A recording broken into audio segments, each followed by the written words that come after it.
Hello and welcome. Recently on Instagram, I asked some of my friends if they were willing to listen to me talk about the situation going on in the Middle East between Iran and the war we have going on there. Now, I believe I'm a pretty geopolitically in tune person, and I know a lot of people aren't. And frankly, I can't blame them given how depressing and frustrating it could be. However, I think it's very important that we all stay informed. So, I decided I would try to make this video to give a concise and factually accurate understanding of what's going on so that you can both know what's going on but also not be depressed by the overwhelming news that is coming out and the constant contradictions. Now, of course, if this is your first time ever seeing me, you're like, what are this guy's credentials? How can I trust him? I'll be honest, it's just a passion of mine. I like learning and I like geopolitics and things like that. So take everything I say with a grain of salt and make sure if something doesn't seem right to you that you do your own research, because I 100% can and will make mistakes. On top of that, obvious trigger warning covers some very deep stuff: war, death, killing. So just know that while I'm going to make it as consumable for the average person as possible, there are still heavy. That being said, I think even if those themes are heavy for you, you should still watch because it's important to know these things.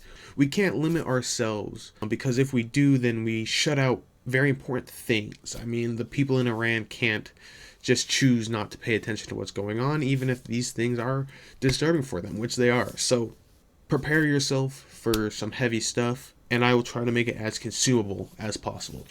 Okay, so where do we start? This conflict has been going on for almost a month now. It started February 28th when the US and Israel decided to launch what I personally would call a sneak attack. They were actually in the middle of talks with Iran. The idea was that they wanted to verify that there were no nuclear weapons in Iran and that they would never go after creating nuclear weapons. And if you remember from last year, there was a brief 12-day attack on Iran that was aimed at the same thing. The United States and Israel were saying that Iran was super duper close to getting nuclear weapons, that they had to take unilateral action and attack Iran to destroy any possibility of them having nuclear weapons. And that's what they claimed they did. After 12 days of strikes, both from Iran, Israel, and the United States, there was obviously devastating casualties for Israel and Iran. But after those 12 days, they called it off and said it was a ceasefire. And Donald Trump claimed that all of their nuclear capabilities had been completely wiped out. That was his claim in 2025. Less than a year later, February 28th, we are going to war with Iran over the same pretenses. This may seem really confusing because why on earth would we attack Iran for the exact same things that we said that we already attacked them for? How could they have nuclear weapons less than a year after we destroyed their nuclear weapon capabilities? Israel, the United States, have been claiming for quite literally decades that Iran is on the brink of getting nuclear weapons, but despite multiple nonpartisan countries going in and doing nuclear inspections on weapons facilities, there seems to be no proof. Despite the lack of legitimacy or credible evidence that they've provided, they went ahead with the attacks, and on February 28th, Israel and the US had joint strikes across the country. Now, one other thing that's very important is America and Israel also wanted a regime change. And what that means is literally what it sounds like is they want to take the current regime, the current leaders of the country, and change them out with someone more preferable for them. That was another pretext for this war, was to try to assassinate the leader and give the Iranians a chance to revolt and take over their government and then have a new leader installed, probably by the United States. Now, why is this relevant? Well, if you remember recently, just a couple months ago, there were massive protests in Iran. Now, these protests were about the brutality of the Iranian regime and, how they're evil and they're killing people and they're brutal and how they're trying or they are oppressing women. I have my own personal biases, and while I could very easily rant about my personal biases, I'm going to try to give you an understanding of where both sides are coming from, and then I'll give you a little bit of my side and my opinions on it. Now, of course, if you don't know, Iran is run by a guy named the Ayatollah. That's essentially, the Ayatollah is a religious leader who has a very high position in the Iranian government. He could be considered an Islamic extremist.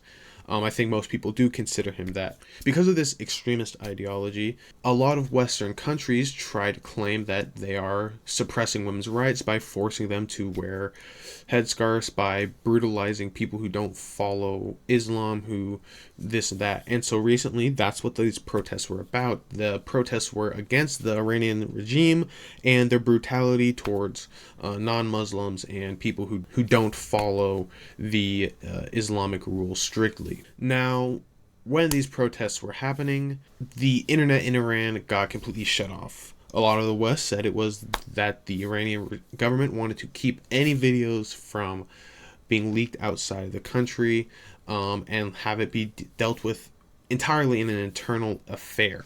Now, is this accurate? Could be. I mean, it's true. The internet did go out and a lot of videos were kept from circulating for quite a while.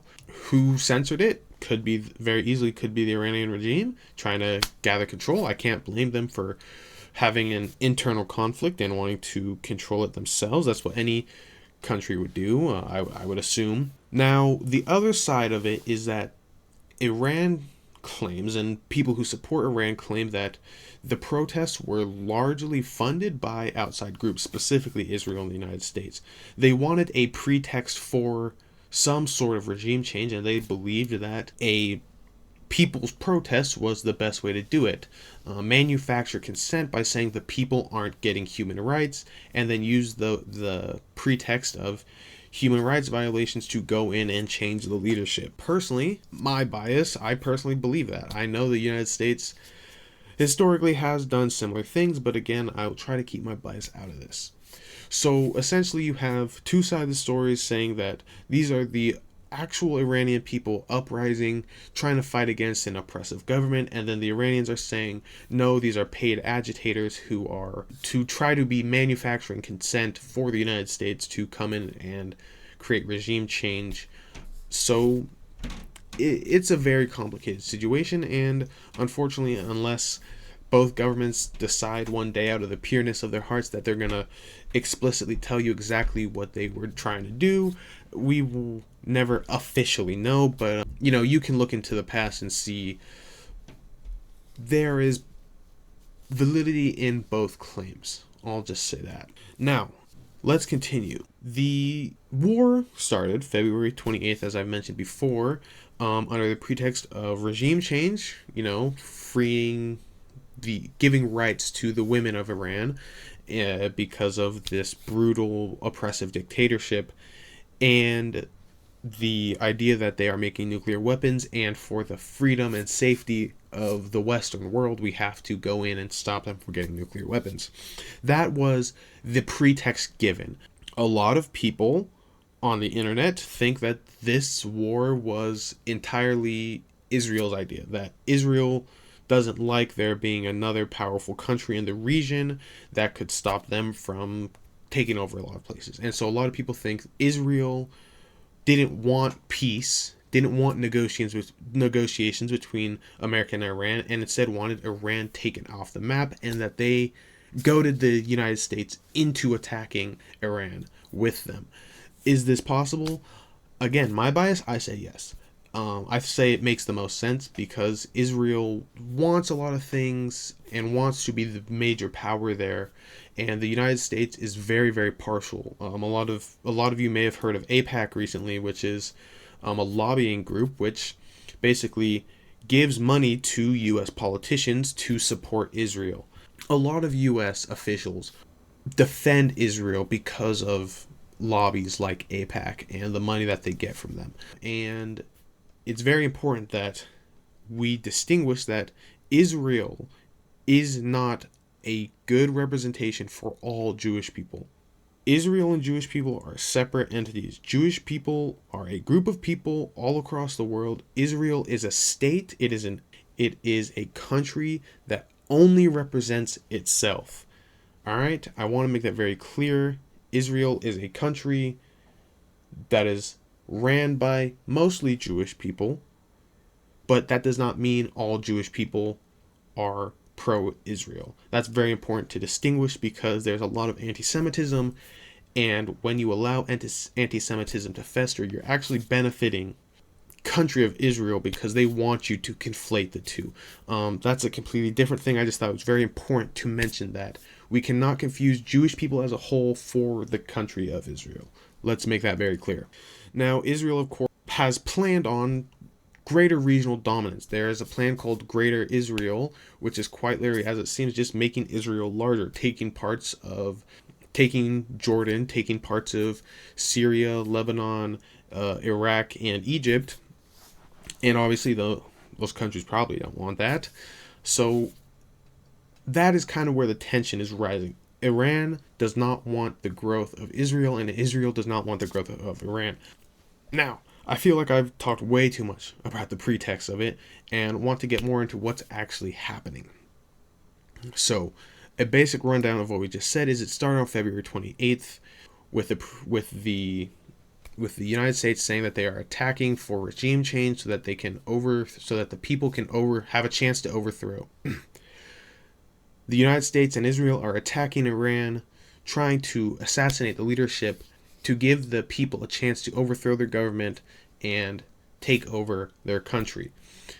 This was not supposed to take very long. The admin's claims. Now, the United States admin, headed by Donald Trump, of course, as we all know, started this war illegally. For the United States to declare war on another country, you have to get the approval of Congress. Legally, that's how it's supposed to go. But Donald Trump decided to have unilateral strikes against Iran because technically he can do that. We've had presidents, both Democrat and Republican, do that in the past where they attack another country, bomb another country, use drone strikes on another country without Congress's approval because as commander-in-chief, you technically can command that.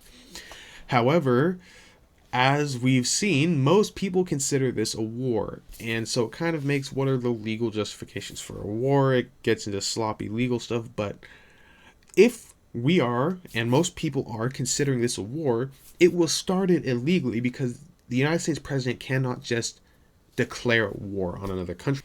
Now, one of the main claims that started this, alongside nuclear weapons and freeing the Iranian people, is that it will be over quickly. That was the main message being said, is that it would take a week tops, just a couple days. That as soon as they took out the leadership, the entire Iranian government will crumble and the people would have a revolution. These were the original claims. Of course, a month later, and Iran is going incredibly strong, and the U.S. is actively seeking ceasefire talks. This just shows how greatly we have underestimated the capabilities of both the Iranian government and the Iranian people, because while there are mixed reactions online, everything I have seen shows that most of the Iranian people living in Iran are on the side of the government in this case. Now, that doesn't mean that there isn't very active groups that are normally opposed to the Iranian government. So, as of right now, from what I've seen, most Iranians are supporting their government because even if they don't like their government, they don't like a foreign government coming into their internal affairs more. Now, a few other things the U.S. admin has said is that 14-ish servicemen have been killed since the war started. Now, how accurate is this claim? Again, unless the U.S. government just decides to be really positive and be like, actually, we're going to tell you everything and be totally honest with you, we probably won't know until years down the line. But personally, I am very skeptical of that number. You see, Iran has launched numerous strikes across the Gulf countries, and the Gulf countries hold a lot of our bases, our U.S. military bases, and according to the Iranian media and the Iranian military spokesman, these bases have been almost completely destroyed. Now, if we take Iran at their word, it wouldn't make sense. Only 14 people have died from there. Of course, Iran can be just as biased as the US, trying to overglorify themselves, but given the backpedaling of the US admin, videos circulating online, and reports from countries all across those areas, it seems like the attacks Iran have been doing on US military bases have been severe, completely destroying very important infrastructure that gives the US advantages in a lot of cases. Things like radar and defense systems have been wiped out across the region by Iranian offensive capabilities, which have greatly surprised what we believed were possible. In the 12-day war last year, Iran was able to strike Israel and was able to strike a few other areas, but a lot of what they were using seemed very old and very clunky and relatively easy to intercept. This could have very well been on purpose, because what we've been seeing now are still these older pre-21st century munitions, but they are striking. And according to Russian and Iranian military ministers, apparently Iran has some very highly advanced weapons stockpiled that they are preparing to use if the war escalates. Now again, can we believe these? We have to take it with a grain of salt, but I wouldn't doubt it. They have had the express support of both the China and Russia, and these countries are extremely advanced militarily. Not to mention, Iran has a very intelligent population with a lot of very intelligent engineers. So I wouldn't doubt it. What a lot of people don't understand is Iran is one of the smartest countries in the world. Yeah, Iran has a very intelligent population, very prestigious universities, very high enrollment in engineering and other fields. So Iran definitely has the capabilities to create their own weapons alongside with the support of Russia and China. There is a high possibility that they have extremely advanced weapons that they have not used yet in case the war continues to escalate. Now, that being said, the US has made some claims. Things like their offensive capabilities have been completely destroyed. Iran obviously denies that. They've also said that the US and Israel have complete air superiority over Iran. Once again, Iran denies that. The US has claimed a lot of things, saying that they are in control of the Strait of Hormuz, which we'll talk about later, or that they have assassinated some leaders, which again, Iran will continue to deny. And I want to go back to when I said that the U.S. claims to have complete air superiority, because over the past month, multiple U.S. fighter jets have been shot down. Not all of them were in Iranian airspace. Some of them were actually in Allied airspace. And some of them were apparently shot down by the U.S. themselves. Donald Trump recently said that apparently 2 F-15s were shot down by the U.S. On accident, but the pilots survived. Weird flex, but okay. One of the biggest things is that an F-35 was shot down in Iranian airspace. This is huge, because if you know anything about the F-35, it is one of the most advanced military aircrafts ever. And because of this, a lot of people speculated that it was essentially invisible, that no one could detect it, and because no one could detect it, no one could shoot it down. So the fact that Iran was able to shoot down an F-35 and get footage of them shooting down this F-35 show that this Goliath that people had thought was invincible was not necessarily invincible, but almost impossible to detect, and had these amazing stealth capabilities, does actually have vulnerabilities, which kind of put into question the United States capabilities in general. Now, some other important things to talk about as we wrap up what our admin is saying is that we have been contradicted multiple times. The United States has said things, and Iran has outright denied these things multiple times. And while obviously you'd expect them to deny things like having total air superiority, one thing that calls into question the legitimacy of our admin currently is peace talks. Now, Donald Trump, within the last few days, has been saying that peace talks are happening with Iran and that America's getting everything they want, essentially. And in response to these, Iranian officials have been saying that there is no chance that they are calling for peace, and that the only possibility of peace is that once they are 100% sure Israel and the United States will never attack Iran again. Now, multiple times now, the United States has claimed that peace talks are happening or that Iran is begging for peace talks, and multiple times they have been denied by the Iranians. Now, is this a play by the Iranians to try to strong arm the U.S. government into getting what they want while they actually are behind the scenes asking for a ceasefire? Or is this the United States' lack of professionalism showing, and that showing to us that maybe we are not as fit for this war as we had previously believed? Now, with the possibility of cease talks potentially either starting or have already started, it kind of lowers the potential of major things escalating. But given that Iran is also saying that they are not willing to have a ceasefire, or that they have very steep claims that the US and Israel may not want to agree to, there are some potential devastating negatives that could come with this. Recently, a large number of Marines, and even more recently, a large number of US airmen have been repositioned into the Middle East. Same with weapons that were originally positioned in the Asian theater or in the East Asian theater have been moved to be closer to the Middle East. Now, what could this potentially mean? Well, there is a potential for boots on the ground warfare, sending in United States personnel to, who knows, to achieve what we want to achieve, whether that be regime change, whether that be destroying nuclear weapons, potential nuclear weapons, whether that be releasing the Strait of Hormuz. We don't know. Or I guess we can speculate, but until the admin directly says it outright, we can't be for sure. Now, of course, I have my own personal speculations. I'm a very opinionated person, but again, I'm trying to keep this as non-biased as possible for myself.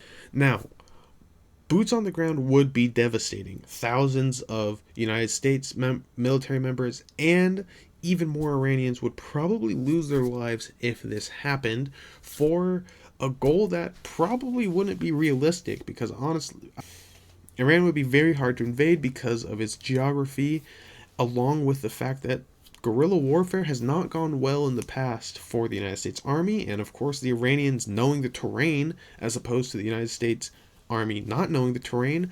There are high chances that this, if it were boots on the ground, it could be a worse version of Vietnam or Afghanistan or Iraq, where in all of those we eventually withdrew or just straight up lost because we couldn't handle them on their home turf.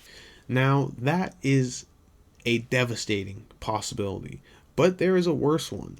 So, a major update to this is that, according to Iran, they claim that they have captured multiple Marines on an island that is Iranian soil. So if this is true, it could possibly mean that they are mounting up pressure for a ground invasion. And it also means that Iran is holding U.S. service members, which would be massive for this story. Now, it has never been confirmed, but there have been quite a few rumors floating around that Israel has nuclear capabilities. They call it the Samson Initiative, or the Samson something or other. I don't know much about it, so I may have to do more research and get back to you guys on it. But essentially what this means is that if Israel feels like their back is to the wall, and they are crazy enough to do so, they may use nuclear strikes against the Iranian people against Iran, or they may try to strong arm the United States into doing nuclear strikes against Iran. This, of course, would be the most devastating possibility because even if Iran doesn't have nuclear capabilities, countries like North Korea, who do, have said they stand in strong support and will strike back if said things were to happen. So this, as much as I don't like to think about it, I want to just make sure that you guys understand there is a potential for this. It's probably less than a 1% chance because, let's be honest, I don't think anyone's genuinely crazy enough to use nuclear weapons, but there is the potential. And I want you to know that, but also know is very small. And the potential for boots on the ground, I would also say, is very small. Going back to boots on the ground, however, I think it's important to talk about how recently, I think as recently as today or yesterday, as I'm recording this on the 25th of March, that the U.S. has raised the age for who can register, mid 40s, I believe. And they've also gotten rid of the liability for smoking marijuana, which means people who smoke marijuana can also be in the register for the military. Now, what does this mean? It can mean a lot of things, but there is speculation that this could potentially mean that they're gearing up for either a large-scale draft to make more people applicable, or they're just opening the gates so that they can try to recruit more people into the military for potential boots-on-the-ground invasion. While there are a few more important things to say about the American side of this, I want to move on to the Iranian side. In my opinion, I would say Iran is in control of the board right now, and it is their actions that dictate the outcome of what happens. And as I mentioned with the Iranian talks of peace and ceasefire or whatever, Iran is very steadfast on the fact they never want to be bothered again by the United States, and that they want to make sure that they are allowed their sovereignty and that Israel will stop the aggression towards them. There are a few other things that I can't personally confirm, but there are rumors saying that they also want they want Israel to get rid of their claims in Palestine and Lebanon and give back the land to the people, which would be devastating for Israel to give back that land. And while I would personally be in favor of it because I believe those people deserve their land back, it would essentially mean the end of the Israeli state. Now, let's rewind the clock back to February 28th when the war started and talk about what happened to Iran. While we don't know the actual number of U.S. military servicemen who have died so far in the war, we do know that it does not equate to how much devastation the Iranian people have had.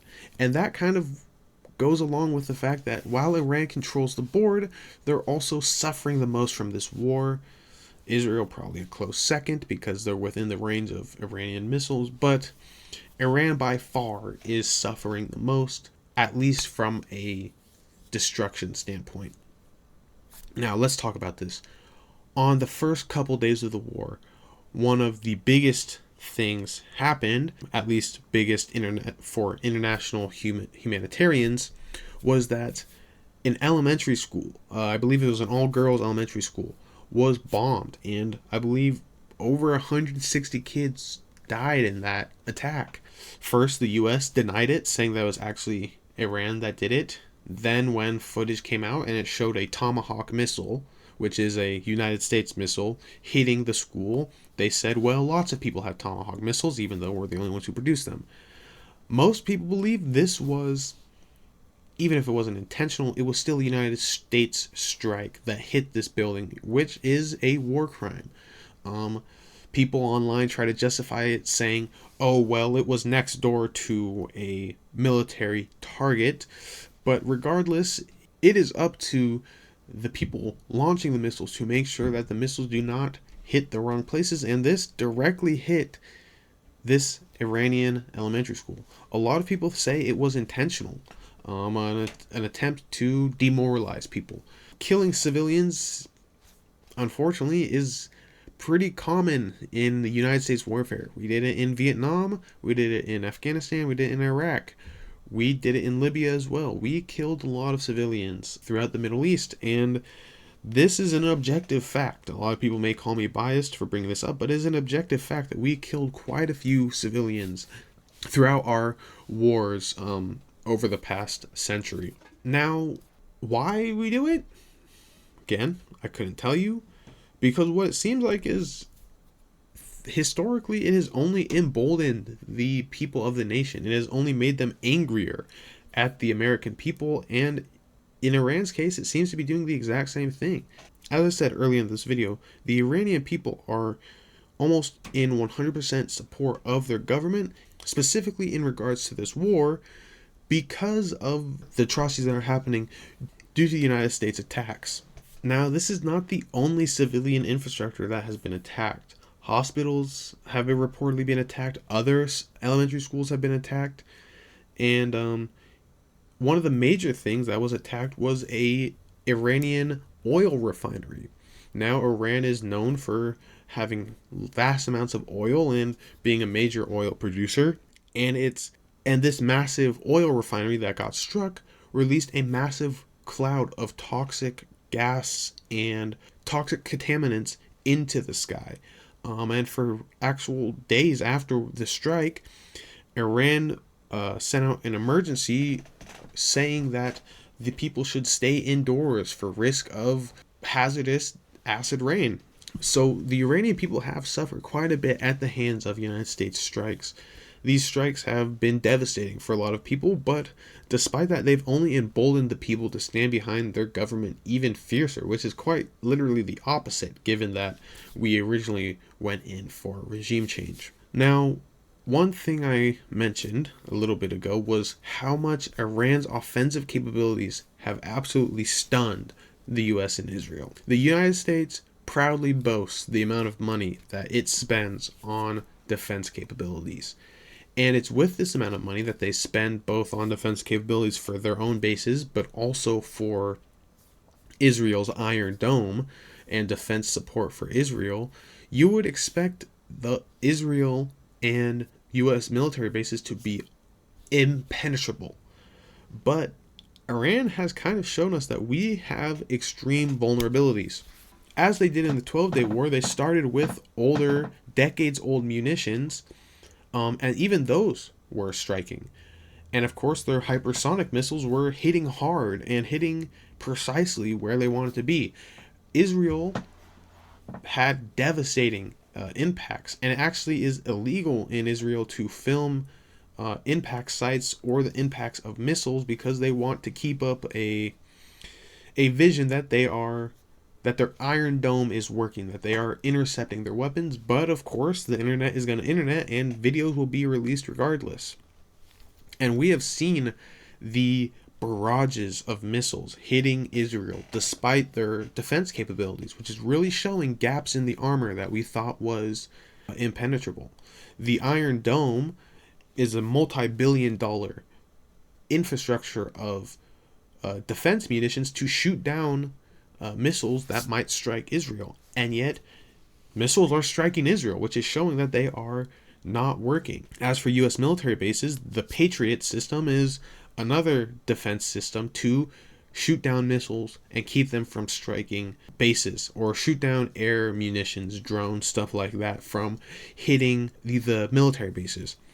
But despite this, we have seen, and according to Iran, the total destruction of all military bases in the region. We have seen the destruction that Iran has been capable of, not only from destroying military bases, but also attacking boats that try to cross the Strait of Hormuz. Once again, Strait of Hormuz is a very important point that I will bring up in a second, and kind of tie everything I've talked about before. Now, Iran's offensive capability has stunned the United States, and is one of the reasons why the U.S. is backtracking on a lot of the things that we were saying earlier. Things like it would be easy to decapitate their leadership, that it would be easy to stop their offensive capabilities, it would be easy for regime change, that all these things would happen within just a week or two.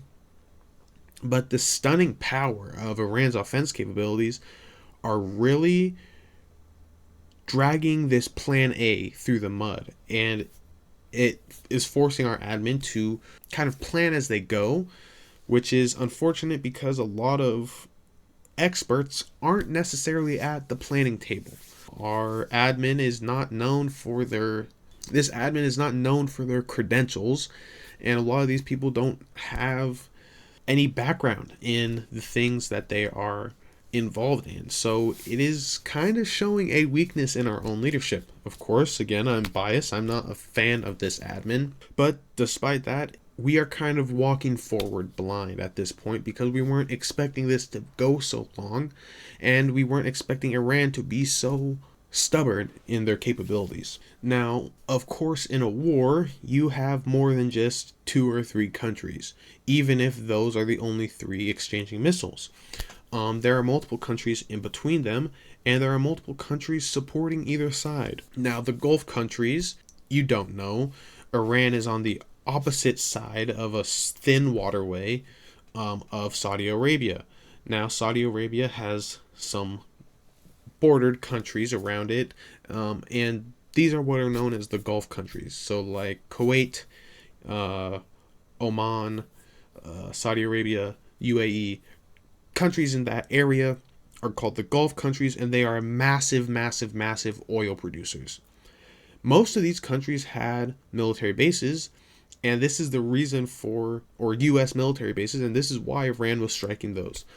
Iran was saying that they were only striking places that had U.S. military personnel, that they would never strike anyone that wasn't actively attacking them, and the only reason they were striking those countries is because the U.S. was using their bases.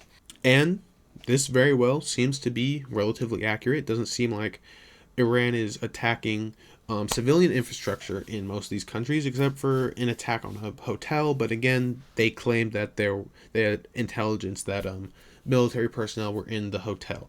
So the Gulf countries are some of the countries getting the most seriously impacted because they're right in between it. As of other countries involved, specifically on the Iranian side, China and Russia.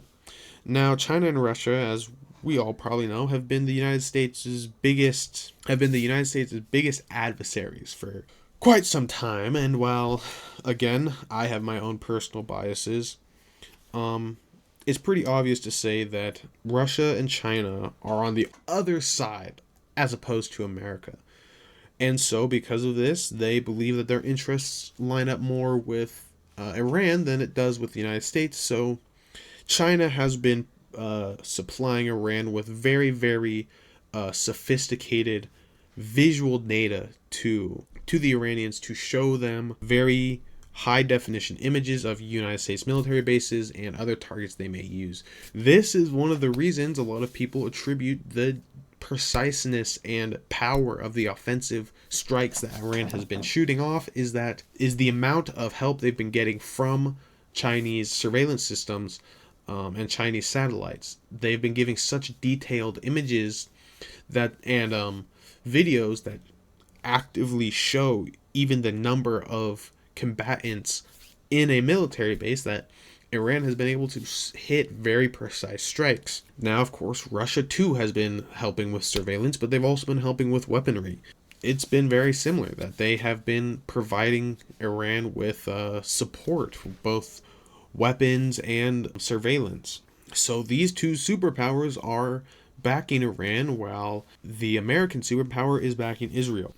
Now, as of recent information, we know roughly 1,500 Iranian civilians have been killed due to U.S. strikes in the region. And, that is a terrible, terrible number. We never want any civilian, at least I never want civilians to be harmed, and that's why I am not very partial for the American military apparatus or Israel as a state, as a nation state, because they are often very, very aggressive, especially towards civilians and people who can't defend themselves. But once again, I'm trying to keep my bias out of this and keep it as impartial as possible. Now, on to one of the biggest factors in this entire conflict is a tiny, tiny stretch of water called the Strait of Hormuz.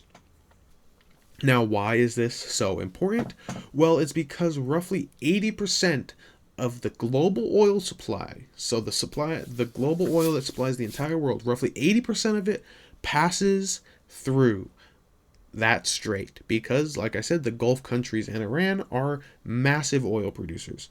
So when you have these countries that produce so much oil and have their only access to water be this waterway, it means that all of this extremely valuable resource has to pass through the strait. Now, historically, Iran has never imposed a toll to go through the Strait of Hormuz. Now, this is actually kind of insane because even places like Panama and Egypt with the Suez Canal, they charge tolls for shipping containers to go through. Um, it can be anywhere from $100,000 to $1 million for a ship, depending on the size and the cargo, to go through these canals. So for Iran to allow anyone to use the Strait of Hormuz for free is a pretty interesting point. But well, that was until recently. Now, I'm sure a lot of people have noticed gas prices have skyrocketed. I know where I live, they have gone up over $1, maybe $1.50, which honestly isn't that bad. Um, but yes, oil prices have shot up globally.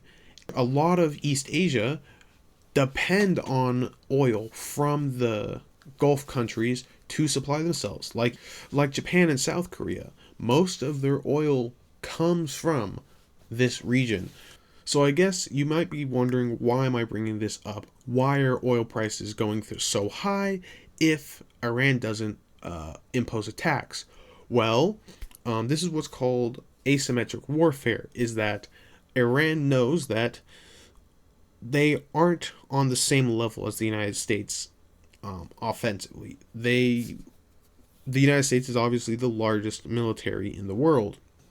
What can Iran do to cause as much strife and as much damage to the United States empire as possible? And the answer is oil. And so, with oil being so important and 80% of the global oil passing through this area, Iran is using the Strait of Hormuz to hit the US economically. So, what has Iran done? Well, first, they shut down the Strait of Hormuz. No one at all could pass the Strait of Hormuz. This, obviously, shutting down such an important pass, shuts off 80% of the world's global oil supplies. So, as soon as this was announced, oil shot up in price. Now, I don't know the specific numbers, but I know a single barrel of oil is around $100 when just a couple months ago it was less than 60. Now, this has not just hurt the US economically, but the entire world. Oil prices have been soaring, as I've mentioned. So, what about their allies? What about countries that would support them? Wouldn't all countries be mad at Iran for doing this? Well, not necessarily. First of all, they were only allowing Chinese based tankers to pass through the Strait of Hormuz. Well, what does this mean? Well, it means China essentially has a monopoly on oil coming in and out of the Gulf countries. This gives them a massive hand economically because now they can be the main oil producer, but it also means that if they don't want to produce or they don't want to supply oil, they're fine. They're fine with the Strait of Hormuz being shut down because at least they're getting their oil. Now, there were a few times the United States said, just pass, just go through, they're bluffing. And a few ships did try to pass the Strait of Hormuz, and Iran, true to their word, struck these ships. A lot of them demobilized the ship, hitting them on the rudder, hitting them on the power engine, keeping them from moving. And that's what Iran did. 2 or 3 ships, as far as I know, tried to pass through the Strait of Hormuz, but were struck because, well, like Iran said, it was closed. Now, the Gulf countries were losing a lot of oil money because tankers couldn't go out, but they also couldn't go in to pay for oil. So all this oil these Gulf countries are producing isn't getting sold to anyone because the Strait of Hormuz is closed off. So now they're producing all this oil but have no one to sell it to. Now, the other thing is countries outside of the Gulf globally are also feeling it. They're feeling the 80% of global oil going through the Strait of Hormuz. So, what does Iran do? Well, they of course want to stay in the good graces of the of the international community, and try to have everyone know that their suffering is because of the United States, not because of Iran. So, what does Iran decide to do?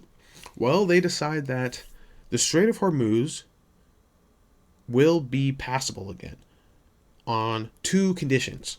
One, you cannot be aligned with Israel and the United States. And two, you now have to pay a toll, and this toll has to be paid in the Chinese yuan. Now, a lot of people might be saying, okay, sure, just pay money in a foreign currency. Fine. But this is a huge, huge deal. And while it's an extremely complicated deal that even I don't know the full extent to, my best way to explain it is by saying the United States, since they got off the gold standard, which was using their currency backed by gold, because every currency needs to be backed by something economically. You need something to show that your dollar has value. It was originally backed by gold, but after they dropped the gold standard, the value of the dollar started to be determined by the value of oil. Now, the United States, for the last several decades, has been the main global currency, or almost all global trading uses the United States dollar. This is what has allowed for United States dominance for so long. If the United States doesn't like something another country is doing, they can sanction them. And by sanctioning them, they are essentially cut off from global trade because so many countries use the United States dollar to trade. So if the United States is saying, no, you can't use our currency, but the entire world is trading in United States money, you're essentially cut off from all that trade. And the United States dollar was so powerful because it was backed so heavily by the oil industry. That's also potentially a reason why we have fought so hard for countries that produce a lot of oil, like Iraq and Afghanistan and countries in the Middle East. And why we've been so negative towards Iran, which nationalized their oil industry, which cut off a stream of potential oil to back the United States dollar. So why is it being paid in the Chinese yuan so important? Well, it's indicating a shift. Essentially what's happening is Iran is saying we don't want to be limited by the United States dollar anymore. So if you want to trade for oil, trade for it in Chinese yuan. Trade for it in Chinese currency. So now there's a shift where it's going from the United States backed petrodollar being the main source of trade to now there's an alternative. Now the United States no longer has a monopoly, but now the Chinese yuan, the Chinese currency, is a potential competitor for the United States dollar. And this massively shakes up the foundation of world trade, because if there is an alternative, it means countries that are sanctioned by the US are no longer as negatively impacted, which is a massive blow to the United States power as a country. The United States maintained so much of its power through their military, one, but also through their dollar. The United States dollar, if it is the main currency used because the United States is the main superpower, then they have control over that dollar. But now that the Chinese yuan, there's an alternative. So that means their power has been diminished. The starting point for a potential collapse of the United States dollar. The United States dollar has been falling in value over the last couple months, but with this, it could be a massive blow to the stability that makes the United States such a global superpower.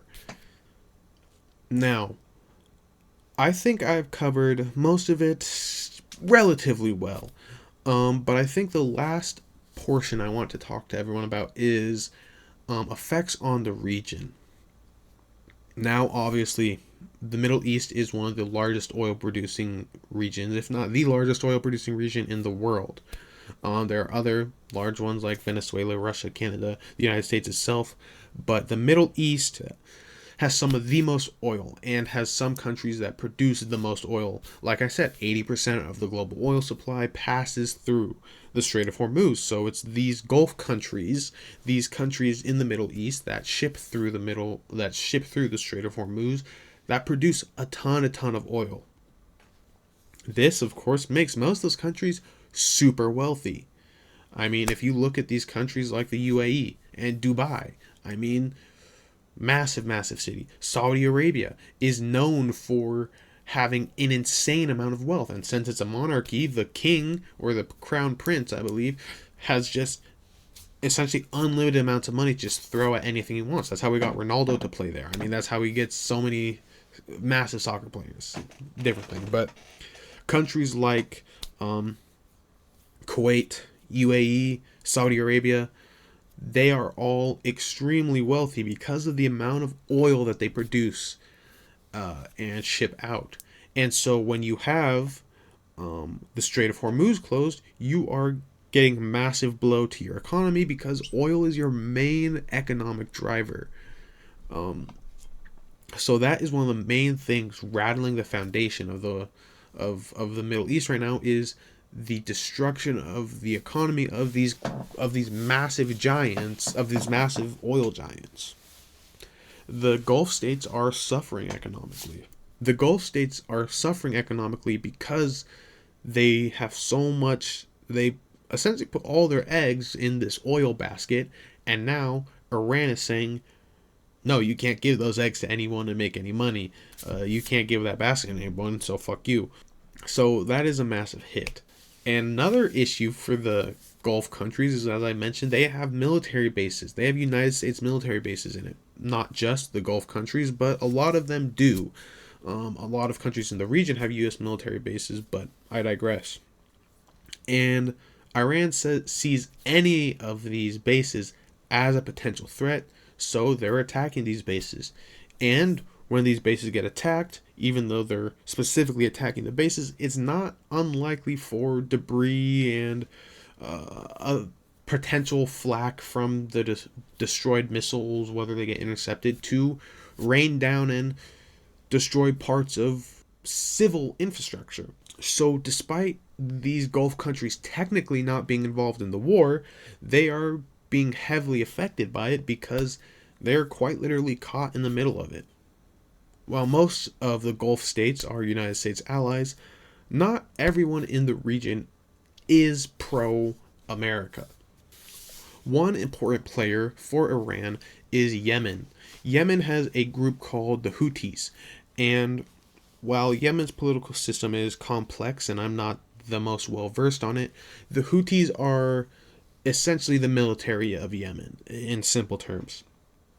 Now, the Houthis made headlines last year and in Joe Biden's presidency because they were actively attacking shipping tanks that were aligned with Israel or the United States, and this was causing economic devastation for Israel, and the United States was feeling it too. Multiple times they tried to military intervene with the Houthis, but the Houthis stayed strong and continued to hijack ships and stop them from transporting supplies to Israel and to the United States.